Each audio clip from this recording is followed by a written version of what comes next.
समंदर में गर्क 52 अमरीकी आबदोजें कहाँ गईं? दूसरी जंग अजीम में अमरीका की जो 52 जंगी आबदोजें जिनका नुकसान हुआ, उनमें से अक्सर का आज तक सुराग नहीं मिल सका। जबकि लापता सयाहती आबदोज सबमरीन टाइटन की शुमाली बहरे ओकियानूस में तलाश जारी है, जिसमें पाकिस्तानी ताजिर शहजादा दाऊद और उनके बेटे सुलेमान, बरतानवी ताजिर हमीश हार्डिंग और फ्रांसीसी गोताखोर समेत 5 अफराद सवार हैं। ये लोग गरका पुरतायुश बरतानवी मुसाफिर बरदार जहाज टाइटैनिक का शुमाली बहरे ओकियानूस में 3800 मीटर की गहराई में नजारा करने निकले हैं। टाइटैनिक अप्रैल 1912 में गर्क हुआ था। दूसरी जंग अजीम के बाद 60 साल तक गर्क होने वाली 52 अमरीकी आबदोजों का कुछ पता नहीं चल सका।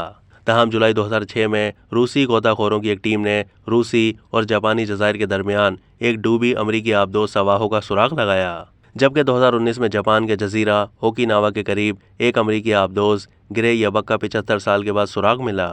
अब तक के लिए इतना ही। मजीद मालूमात के लिए डेली जंग के यूट्यूब चैनल को सब्सक्राइब कीजिए।